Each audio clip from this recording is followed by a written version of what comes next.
that for you because you don't know what you look like from the outside. And I won't be able to do everyone, but I'll wander around and try to help you. So be on your best behavior. Try to sit perfectly. You should really try to sit, when you decide, when you go into your deep meditation, go into it and be a tough guy. Okay? Something itches, let it itch. If you meditate for a while, you find out that all those itches just go away after a while. And then they leave this kind of shadow, you know, like it feels funny for about 2 minutes, and then it just goes away completely. So first it itches, and then if you don't scratch it, it starts to feel like numb, and then it just goes away. So you don't have to scratch everything that itches, okay? That's a principle of meditation. And then just don't move, okay? Try not to move at all. And if you didn't take your meditation posture right, and it starts to hurt a little bit, don't move. Move, you know, correct it next session. But don't move in this session. You see what I mean? And just forget it. And as you get older, if you don't keep your vows very sweetly, it'll start to hurt more. So you might as well get used to it now. Okay?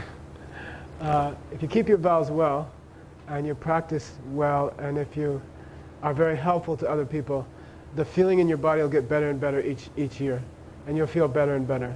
And you'll get more and more light and more flexible each year. Okay? All right, here we go. You guys watch your breath, and we'll just do like 10 minutes. I'll go around. If I see somebody with their head on their shoulder, I'll tell them, okay?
Okay, then the Lama in front of you, or the being, ask them to come into you. And you know how to do it, just do it.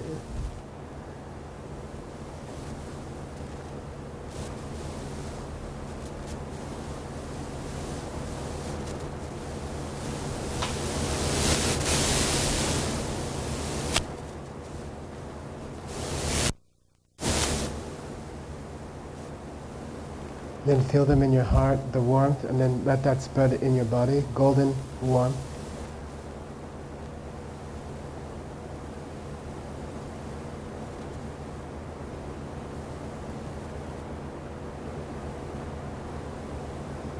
And then it comes out of the pores of your body, every little tiny hole in your body, like light rays. And it touches other people and helps them and dedicates it to the other people.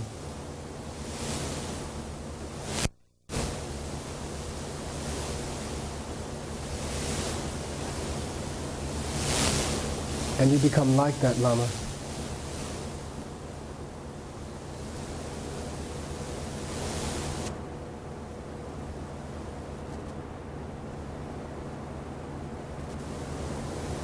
Okay, so relax, stretch. Okay.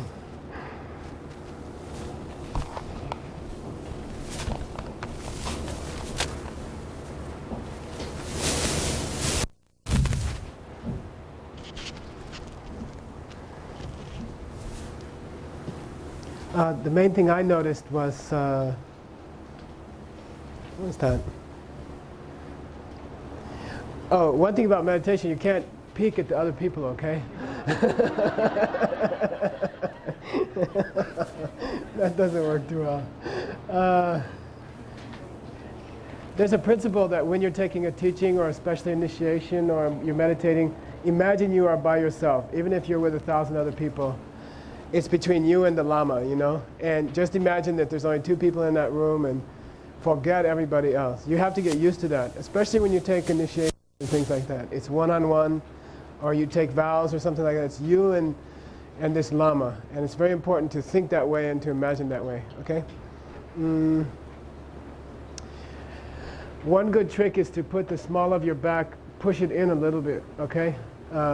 There's a way, if you get like that, and if you push the small of your back in a little bit and you stick your butt out a little bit, so you're sticking your butt back very slightly. If you do it too much, it hurts, okay? But very slightly, make a little gong gong, it's called in Tibetan. A little shallow here. And as a result, your legs will get pushed out away from your body a little bit, and that's good, okay? So you're sitting, if you sit up straight, stick your butt out a little bit, which forces the small of your back in a little bit. And then, as a result, your legs will be pushed away from your body a little bit, and it's a much more stable position, okay? And the channels, if this particular part is just in slightly, and not in a painful way, you know, not where it hurts, but if it's just very slightly in, and your butt is just a little bit sticking out, the channels run much better. Your meditation will go much better, okay? We're going to cover now what's really the 3rd class. And I've been looking at the homework and realizing I didn't give you half the questions, so sorry. You'll figure it out. All right. Ask one of the older students, and they'll ask me. And, okay. These are called the, what's the place where you're going to meditate, okay? What about the place where you go to meditate? And that's what we're going to talk about now. I'm going to distinguish between 2 kinds of meditation environments. You know, one is your apartment or your room, and that corner of your room that you used to meditate in. Okay, that's one environment. And in that sense, we're talking about day-by-day meditation of a normal American who has to go to work, you know, a little bit at least. And, you know, this is a daily practice meditation. Everything we've been talking about so far is a daily practice meditation. And we've already described the environment for that. Now we're going to describe the environment of a completely different kind of meditation, and that's a retreat environment, okay? Retreat could be anything from 24 hours to 3 years, 3 months, 3 days, you know? when you take a tantric initiation, in many tantras, you commit yourself to 4 intense retreats during your life, mantra retreats. They're called leru. And I'm going to be mostly talking in terms of a leru type of retreat where it's 4 to 5 weeks long, okay? Say 4 to 6 weeks long, okay? We're going to do a much more intense program on that. Am I right, Perello? In December, if we can get the house working in Connecticut, okay? So talk to Fran Perello. She's there. You ready? She runs our Godspell Retreat Center. That's in Connecticut. So if there's any way you can get to Connecticut, we'll do a 10-day intensive on how to do a retreat. But I'll give you some of it today. And this is meditation in a retreat environment as opposed to meditation in your bedroom or in your apartment before you go to work, okay? And most of these points are covering that. Anything that's required in a tantric initiation is usually a good idea to do anyway. You know what I mean? Like keeping your book, okay? So this applies to all kinds of meditation also. And these are 6 qualities of the environment, okay? Here we go. Oh, and what I mean to say is if you're serious about all this stuff, you should probably do 4 great retreats also. You see what I mean? I think it's a trick. I think it's a Lama trick, like so many other things. Tap kepa, skillful means. If you do 4, it's like eating Pringles, you know? You'll definitely want to do more, okay? So they're like, you have to do 4, you know? And then after you do 4, you'll be wanting to do them twice a year or something. I think it's a very, very good custom to go away twice a year for at least a month to 5 weeks, and do a retreat, okay? I worked in corporate world for 15 years. I know what happens when you go to your boss and ask for 5 weeks off twice a year. They laugh at you, you know? And generally, you have to find a job that can let you do that. It's not easy to find a job like that. It takes time to develop a job like that. You can easily live in the United States on 10 months worth of salary in a job where they dock you and they don't pay you full pay because they know you're going to be gone 2 months a year. And I did that, you know what I mean? I worked in a corporation and I cut a deal with the boss. You know, I said, pay me half. You know, pay me half normal salary. I'll be gone 2 to 3 months a year. You get a good deal. I guarantee you good performance. I guarantee you profits. You'll make lots of money off of me. I'll be more creative. You know, I'll be more intelligent. I'll be clear in my mind. And I did it for him. You know, I really did do it. And I made sure that when I was there, he made a lot of money off me. So then when I go and I say, I'm going on retreat, you know, he says, I'll fire you. So he said, you have to be in the mood. You have to say, okay, fire me. Then he says, okay, I won't fire you, but, you know, you know what I mean? Sometimes I really do fire you. But anyway, and what I say is don't do anything drastic. You know, don't go tomorrow and demand 3 months off. Start working on a career that allows you to do 2 to 3 months retreat a year, okay? You have to. You have to, okay? You won't miss the career 6 minutes after you die, okay? Really, at that moment, all that career becomes totally, totally meaningless, and the death will come, you know? So you have to make a decision. I don't say quit your job tomorrow. I say work up slowly and build another career that will allow you to do 2 long retreats a year, you know, of about a month or something like that. You know, build up some kind of a right livelihood, okay? You're not allowed to be a grub in Buddhism. You're required to have an honest livelihood that doesn't hurt anybody.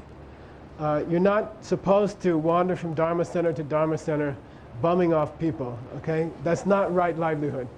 You have to have an honest living that benefits other people and that allows you the time to do what you need to do, because you will die. And if you have to choose between one or the other, you know where to go. You know what I mean? So don't do it tomorrow, but keep it, Semla Jakshu in Tibetan. Keep it in your heart that you are slowly going to build up another job, and you'll keep your antenna out for this other job, you know, time-sharing job, some kind of job you can get that will feed you sufficiently so you don't have to grub off other people, but definitely you'll have time for your retreats, okay?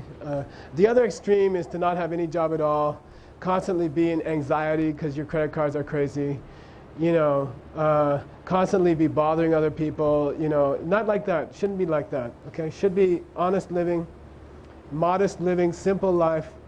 You know, I rented a room for 23 years in another house, you know, and it's small and it's enough.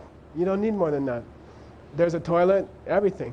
You know, you don't need much, you know, you really don't need much.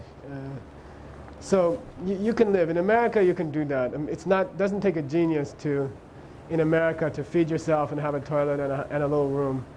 And it's enough. You don't need more than that, okay?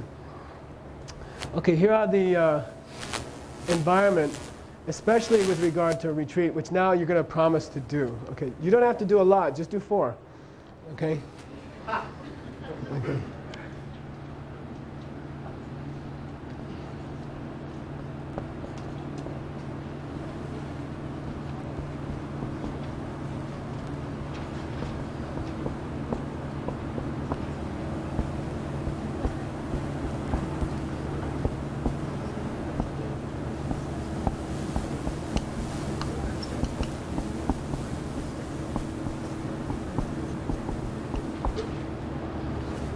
I'll spell the English for people who can't see it. It's Shine, S-H-I, hyphen N-E, Tsok, T-S-O-K,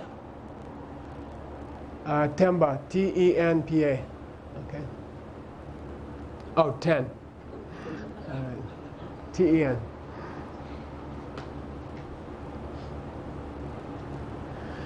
Shine, as you know, is shamatha. Okay? Perfect concentration. Somebody asked me, what's the difference between Shine and Tingenzin? You know, what's the difference between shamatha and samadhi? Shine is a kind of samadhi, okay? Shamatha is a kind of samadhi. Shamatha is the best kind of samadhi. So samadhi is more general, and shamatha is really good samadhi. How's that? How do you know when your samadhi reached shamatha? Lu Semgi Dewa Kepachen. Lu Semgi Dewa Kepachen means, Lu means body, Sem means mind. Dewa Kepachen means feels great when you meditate, okay? Your mind is like zoom. Anything you want to concentrate on, boom, boom, boom, boom, you know? I call it popcorn. Your mind is like pop, you know, boom, boom. Everything you want to concentrate on, no problem. And every time you sit down to meditate, your body feels like feathers, you know? It feels really great to meditate, you know? Is that the goal of meditation? No.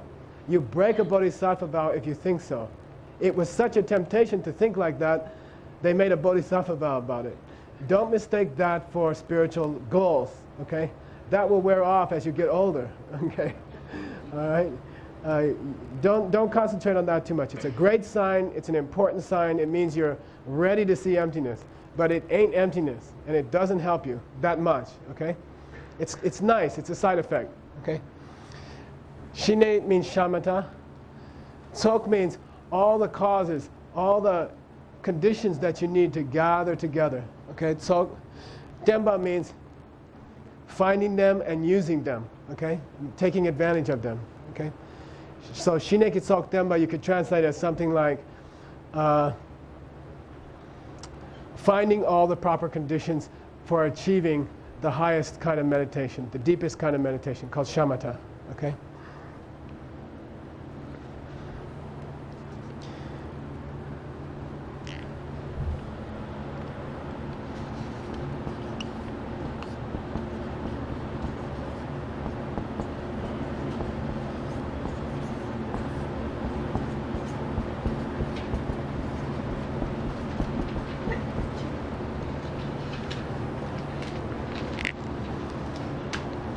The English letters here are D-O, do, D-E, de, G-Y-E-N, gen, okay?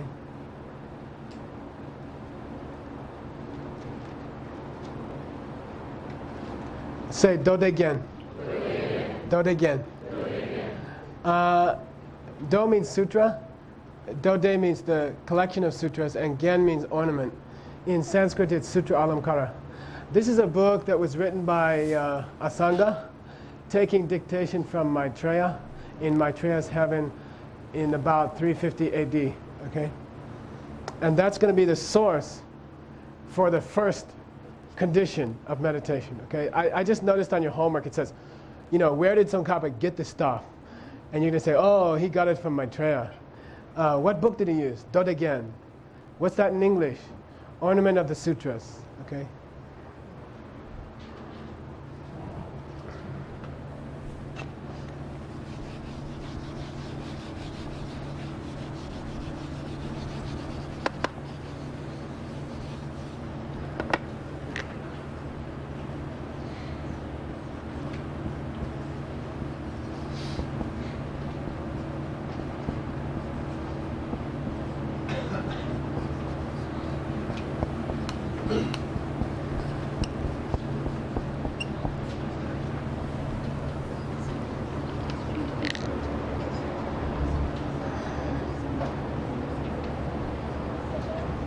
Yeah. For clarity, did you say that that was the book Tsongkhapa used as the source for the first quality? Yeah, there's going to be 6 qualities of the environment, Right. and especially the first one has come from that book, from the Sutra Alankara by, you know, dictated by Maitreya to Asanga. Okay. Say Timbe, you. Timbe, you. Tumba or Tumbe means conducive. By the way, those of you who can't see, it's T-U-N-P-A-Y and then Y-U-L. Okay, Tumba-U. Tumba means very conducive to meditation. Very conducive to meditation. Very, very much a good place to meditate. Yul means a place, or it can mean object, but often it means a place. Okay, so this is a good place to meditate. And they're going to be like, I don't know how many is it, 5 different qualities. This is very Galupa, right? We're going to have outlines and outlines and outlines. And these are good for Shargom. Shargom means a review meditation. You can go down through the meditation like that. You go down through all the steps, and it's a very nice meditation to do. It makes you a good teacher if you're going to teach other people. You know, there's 6 of these, 5 of these. If you list them and it comes out one short, you know, okay?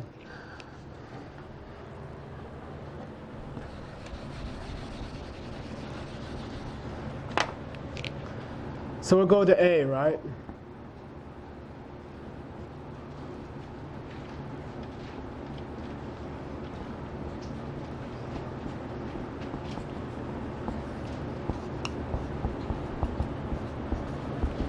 Now, what you just put on the Shine,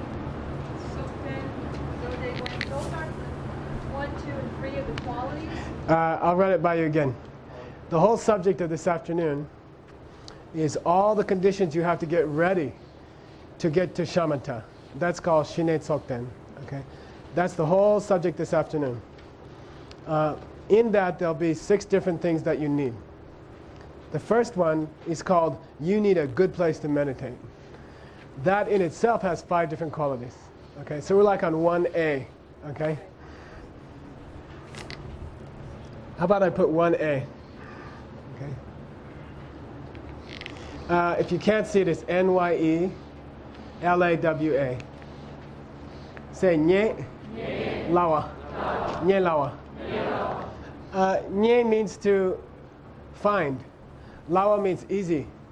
Nye lawa means easy to find. Easy to find what? All the stuff you need physically.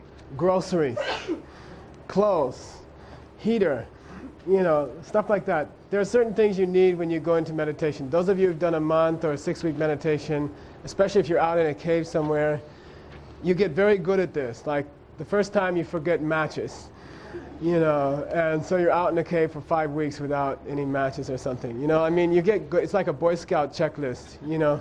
And I encourage you, when you do your retreats, take a notebook with you. And over the years, you will develop a list of things you have to take, you know, like straws, plastic straws to make the fine points on the dormouse, you know. And if you forget it, it's a real hassle, you know, stuff like that. Little weird things that you wouldn't think of, you know. And as you get more experienced, you'll get better and better at it. So you have to find a place that everything is comfortable, okay? I tried, you know, I grew up in Arizona. I used to go to Sycamore Canyon and take some natural substances. And we used to have a great time there. You know, hike in 5 miles, spend a couple days, come out, saw all these things, you know. And 20 years later, I said, that might be a neat place to meditate. I'll do this cave thing. And I packed a big pack, and I walked in 5 miles. I found this cave that I used to know about. And I tried to meditate there, and it was a disaster, you know. It don't work, okay? Why? It's hot, it's dirty, crawling all over you. The animals at night are loud. They make all kinds of noises. All these critters are wandering around behind you, and you like, try to keep your eyes closed.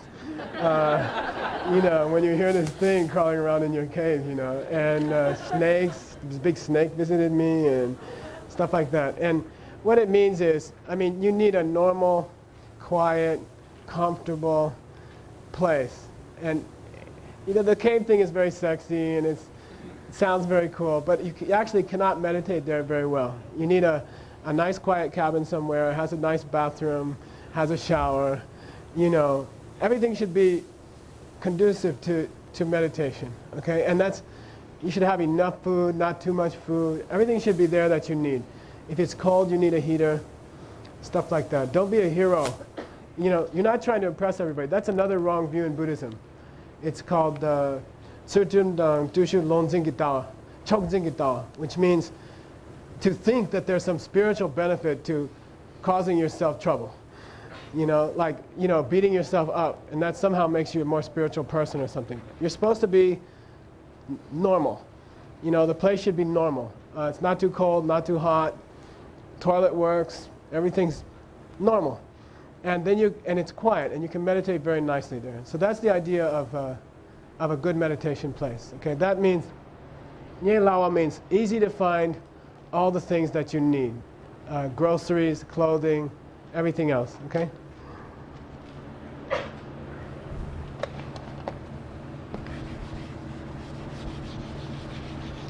And frankly, it's an investment, okay, to go into meditation for a month. There's a certain $100 of, you know, $500 of groceries, $20 of toilet paper. You know, you have to think like that. And you have to save your money. I mean, I'm talking very practically. Unless you've got a sugar daddy or something, you have to financially get your act together before you go into retreat, because it's a little expensive. Normally you have to rent someplace. You have to have groceries. You're going to need to fly somewhere maybe. And during the year, you should collect money for that, okay?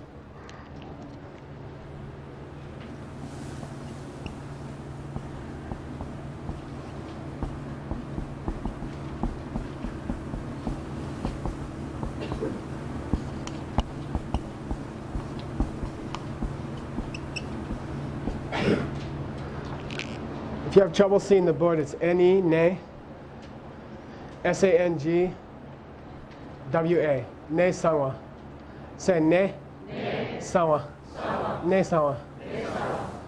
In Tibet, this meant a safe place, meaning, I mean, in many places in Tibet, if you went out and meditated in the countryside, it would be dangerous. There are like robbers, wild animals, things like that. Again, the cave thing. If it would endanger you, then don't stay there.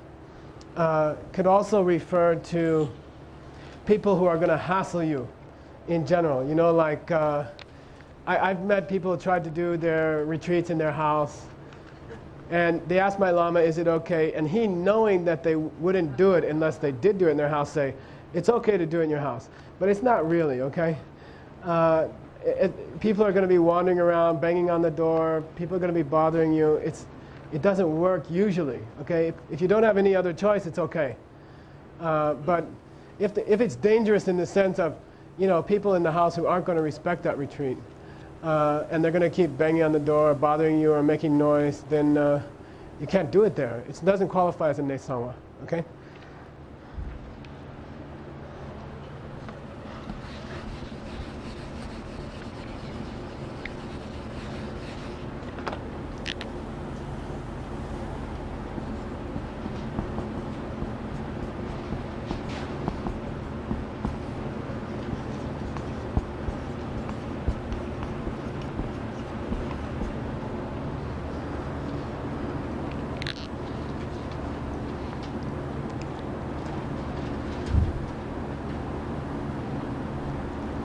If you can't see the board, it's S-A, sa, and then sangwa, S-A-N-G-W-A. Say sa, sangwa, sa, sangwa. Sa again means place. I mean, you can call the first one good place, you can call this one good location or something. It's the same thing in Tibetan. Sangwa here means nice. This is the song in Lopsang, for example. Okay, a good location. All right, it's the same thing really. Okay, but it has a different meaning. Okay, it means that the place should be conducive physically in the sense that it shouldn't be too hot, it shouldn't be too cold, it shouldn't be too humid. You know, anything that would make you sick. All right, big enemy of meditation is one of the worst is catching a cold. Okay, you can imagine trying to breathe properly while this drip is coming out of your nose. Okay, or you're coughing or something. Okay, a meditator has to select a place which is very, very conducive and very, very easy to stay healthy there. You know what I mean? Like, it's not too cold, not too hot, like that. It's not like a place where you're likely to get sick. Okay, a lot of people I know say, I'm going to do retreat out in the country somewhere, you know, and they don't go check the place out. They rent it, they get out there, and the roof is leaking. You know, I had a student like that last month. They spent half the retreat trying to fix the roof, you know. And then they got wet, they got a cold. If you catch a cold, you might as well go home. You know, like a meditator has to be very careful not to catch a cold, you know, and you have to do anything you have to do to stay warm. Okay, so it's no like heroic thing to go in a house that doesn't have proper heating and then expose yourself to the chance of catching a cold. Once you catch a cold, you can't meditate. Okay, it doesn't work. So you have to be very careful. That also, getting out to the retreat place, getting set up should not be stressful. You see what I mean? Because then you'll get sick. You might get sick when you start retreat. Okay, and retreat takes a lot of energy. Retreat takes a lot of strength. So what's very typical is that people push the retreat down into the minimum days. You know, I can do 14.3 days. You know, I have to be back on the plane, red eye back to New York. I have to be at the office the next morning. And they usually don't get everything ready till the night before. And it's 3 o'clock in the morning. The flight leaves at 5:30. And they still haven't paid all their bills. And, you know, try not to rush everything up to the last minute and then jump on the plane and then expect that you're going to meditate the next morning. It doesn't work like that, okay?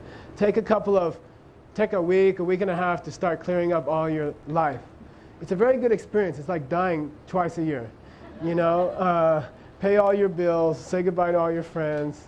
Don't stay up all night the night before. Be ready. You know, get packed a day and a half before, and then everything is ready, and then you just go on retreat, and you're fresh, and you start your retreat nice. Most people are exhausted. They've calculated the mantras down to a certain hour. They get out the next day. They fly back to New York. They're at work the next morning. Don't do that. Leave some gap time, because the stress will leave you more likely to get sick. Okay? If you get sick in meditation, then it's worthless. Another thing is to take a lot of medicines into your retreat place. Okay? Like I go through the aisles at Walmart, you know, and I just pull things off. You know, everything you might need, because you don't want to talk to anybody. Okay? You don't want to meet anybody. So aspirin, Aleve, you know, what's this stuff? Neosporin. I have a whole list, you see. I rarely get diarrhea, but just on the case that you might, Lomotil, you know what I mean? You make a whole list of things that you might need. And I don't think in the last 5 or 6 retreats I've ever used any of this stuff. You know what's really good is the orange aspirin, the kids' aspirin, the children's aspirin, St. Joseph's. Yeah, because when you're meditating, your body's much more sensitive. And you won't need a Tylenol, okay? If you need anything, it's going to be a very gentle thing or something like that. And all that. You have to think about what might happen. You know, if you cut yourself or you get sick or something like that. I got really sick in one retreat in the Arizona desert, and I couldn't get outside the door. I crawled on the floor. I had to go poo-poo. I was so sick I couldn't get up. And you have to think ahead how to handle that. You know, you have to get all your medicines ready and like that. Okay, that's one thing you have to do. The environment should be safe. That's what satsangwa means. Okay.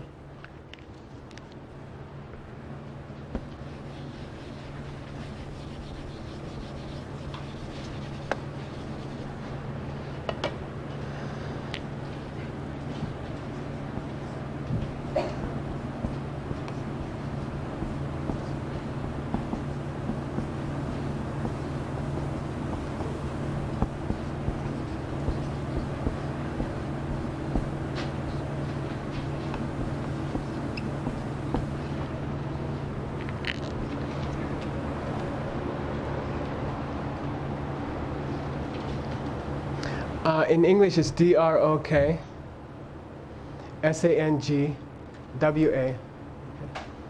Say drok, sawa, drok, sawa. Drok means companions or buddies, okay? Sawa means good buddies, good friends, okay?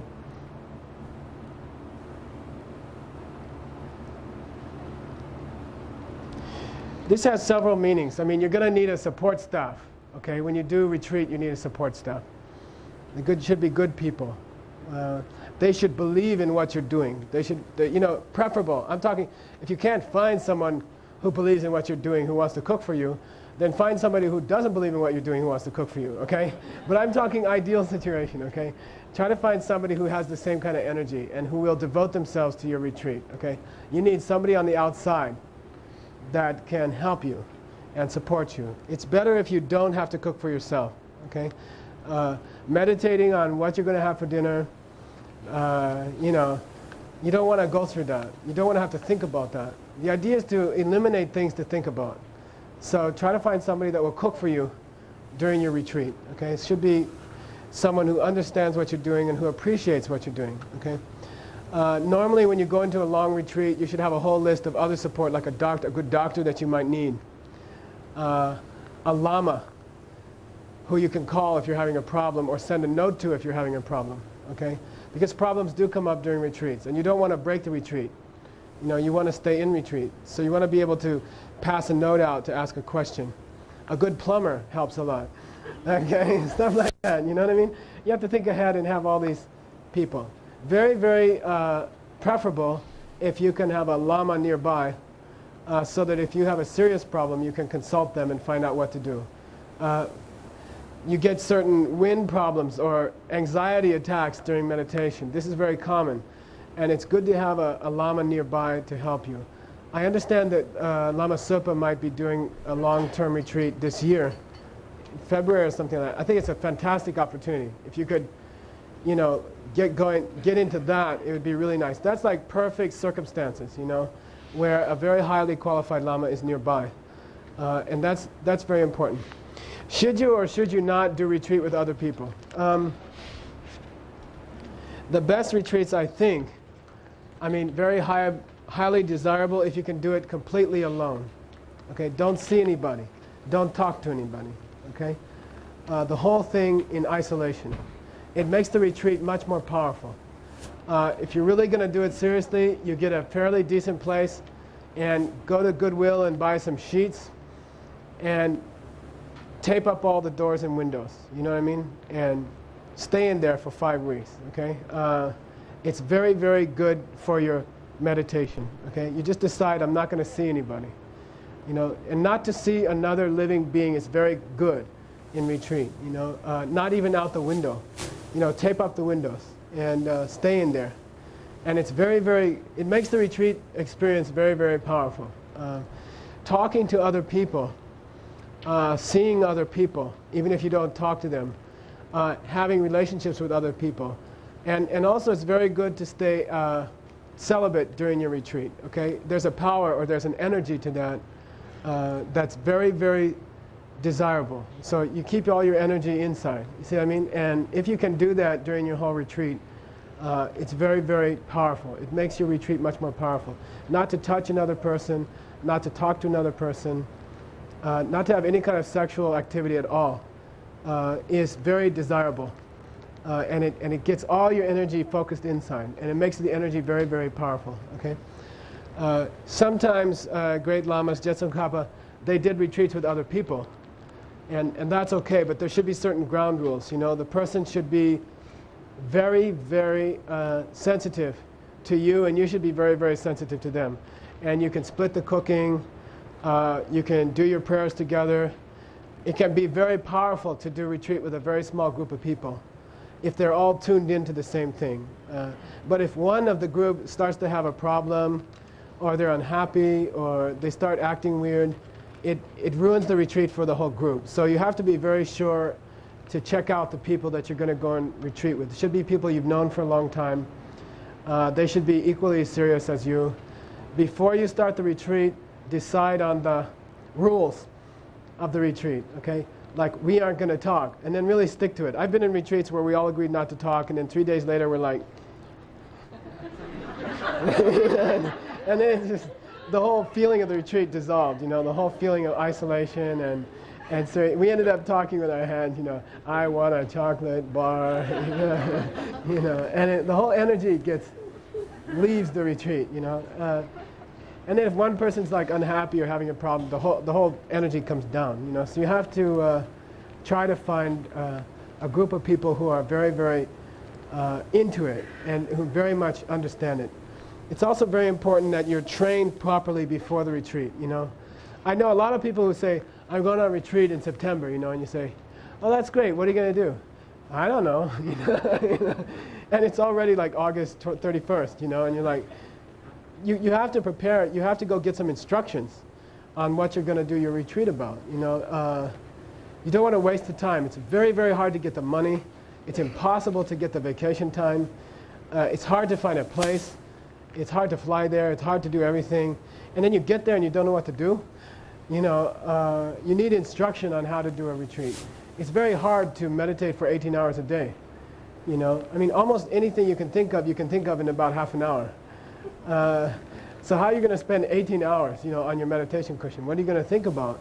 What are you going to visualize? You know, Muchudharma Bhadra, one of our great lineage lamas, he said, go into retreat with a big ready with all your instructions. You know, don't just show up and retreat and think you're going to have a good retreat. He says, if you just have one brief meditation that some lama has taught you, oh, visualize this white guy in your head. Let this stuff come down from him into your body. You know, feel happy. Try that for 18 hours a day. You know what I mean? It's not enough.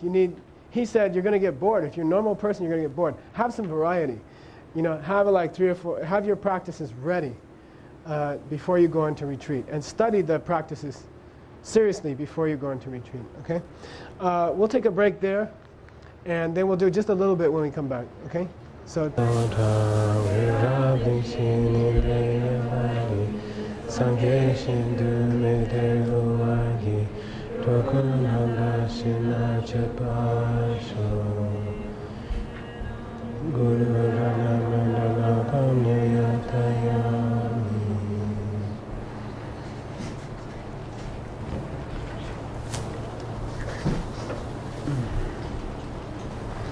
I have to do a book.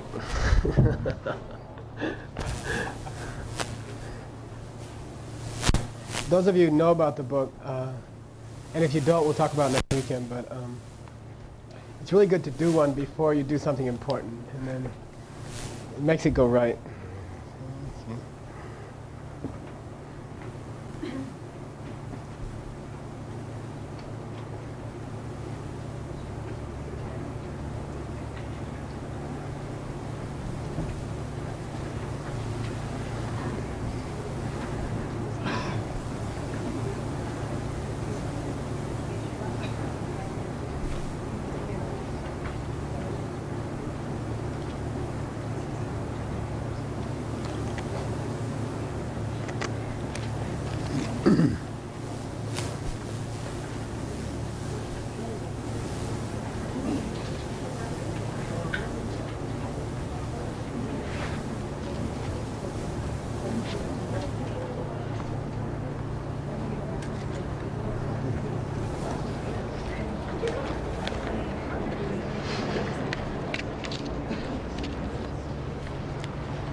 Say Lekpa, Demba.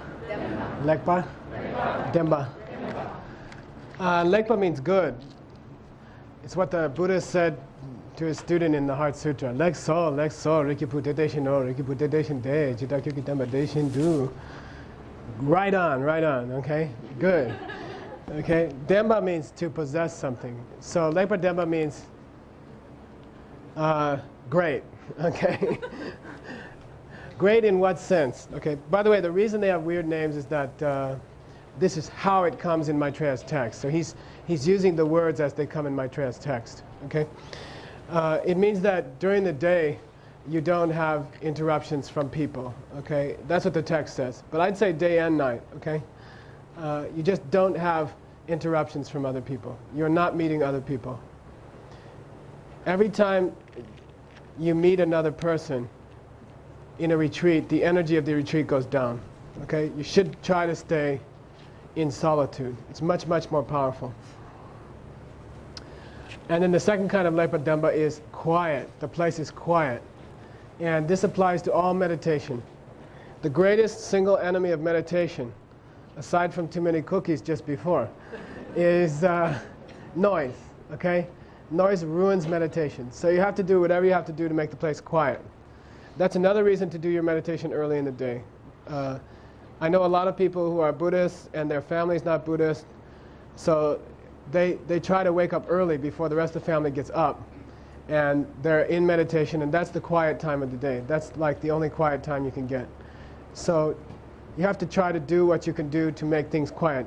Some of our monks in New York, they use earplugs, because in New York, I mean, you can't like, the city never sleeps, you know, so some of them use earplugs. I personally find them distracting, but some of the monks say they're really, really good for them. So I think that's another personal thing, you know, try them, and you might find that it's very good. But in general, try to find a place which is totally silent. And that's the main reason to go away for retreat, you know, try to find a place out in the country that's totally quiet. In America, in our economic level, there's all these empty cottages not being used. There's all these empty houses not being used. You know what I mean? You can always find something. You have to be persistent and try to find something out in the middle of nowhere that's going to be quiet. And go check it out. Quiet also refers to natural sounds. You know, you read these nice poetry things about the monk meditating near the tinkling water of the stream. That's not what the scriptures say. You know, the scriptures say if you want to ruin your meditation, do it near an ocean where you can hear the waves crashing. I had one student did it near the Delaware Bay, and it was like this lapping sound that drove him crazy, you know. You don't want that. You don't want the sound of a river or an ocean or the wind blowing through the trees. You want total silence, you know. You got to time things right. I did a retreat in Arizona one time during cicada months, you know. And it was crazy. It was like terrible, you know.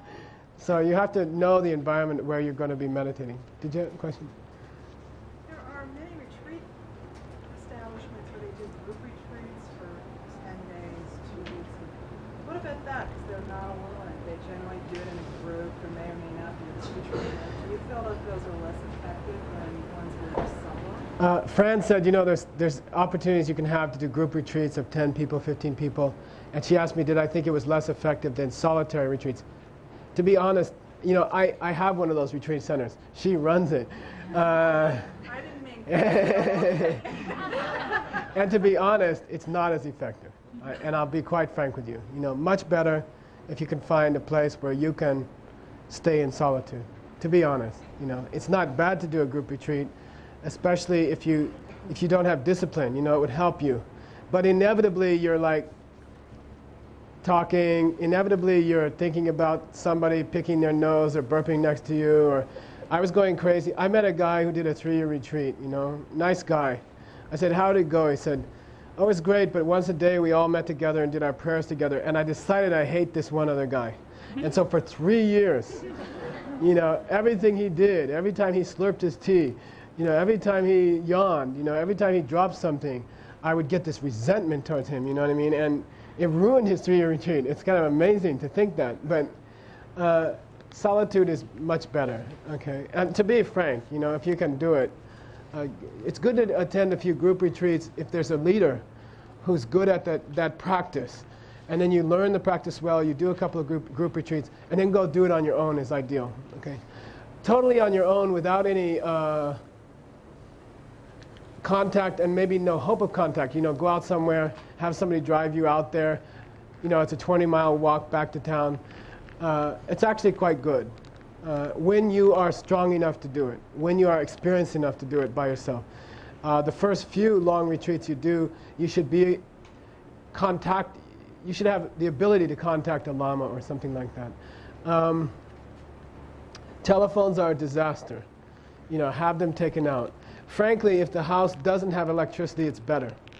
Okay? There's some kind of, I'm not a new age type of person, but I have meditated many, many retreats, and there's something about a house that doesn't have electricity that works better. And I don't know what it is, but you know, the light is all natural, and everything you're doing is natural, and there's nothing humming or buzzing, or, you know, do a retreat with a noisy refrigerator, you go crazy, you know. And don't forget that after 2.5 weeks, it's about exactly 16 days for most people, everything will be 10 times louder, you know. So if you have a slightly buzzing refrigerator, 10 days later, it sounds like a Mack truck running through your house, you know. So don't forget, your ears are going to get much more sensitive as time goes on. So I've just found it better to have everything turned off. And if you do have a house with a refrigerator or something like that, just unplug it while you're meditating. And then plug it, remember to plug it back in after you. Otherwise, all that ice cream melts all over the place. That's another thing. Okay, we finished the place. And now we're going to talk about some kind of inner conditions, okay?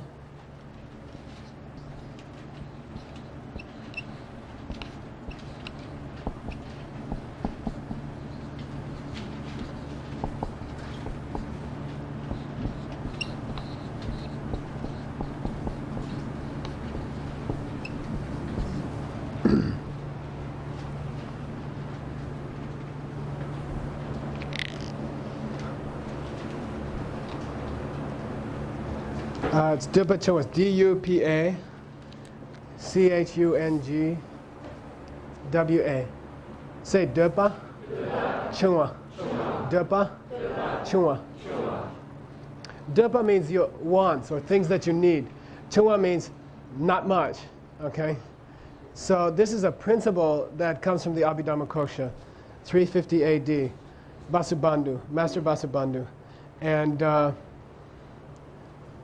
the point is that, especially when you're doing retreat, reduce your needs to nothing, you know.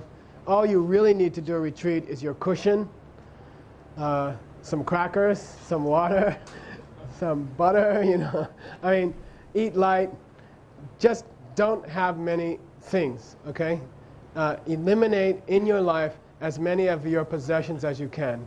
We were talking about the idea of being a monk or a nun or being ordained, and that the American perception of it is like 90% the red suit, the length of the hair, and the fact that you can't have a girlfriend or a boyfriend. And if you ask an American, what does it mean to be a monk or nun, this is the three things that come up in their mind. You know what I mean? And that's all.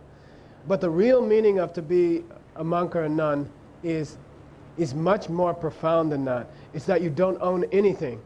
You don't own a house. You don't own any possessions. You're only allowed really to own 2 sets of robes, you know, and your umbrella and your tak, which means water strainer, so you don't kill the bugs in the water when you drink it, you know. And these are and a porpa, which is a small bowl which you use for water, milk, Cheerios, everything, you know, one bowl. And you're not allowed to own food. You're not allowed to own money. You're not allowed to own people, meaning a wife or husband or kids. Totally free of possessions, okay? That's the real meaning of, like 90% of the vows relate to that. What's the point of that? What's the goal of that? What's that supposed to do for you? Do you have a refrigerator? What's it look like? How big is it? What's in it today? You know, if I ask you, 99% of people in this room can tell me, yeah, I have one. It's like about this big. You know, if my friend didn't polish off all the ice cream, there's probably some in there. You know, and you know the contents. It takes brain cells to store all that information. You see what I mean? Every time you pick up a new possession or a new relationship, you have to keep all the information somewhere. It fills up part of your brain. You know, it takes up precious brain space. And the point of being ordained is that you just eliminate all that. You know, you got your whole brain to use for other stuff. Every time you add a possession, every time you add a new shirt or a new pair of shoes or a new relationship, a certain percentage of your mind, you know what, 0.05%, just got dedicated to tracking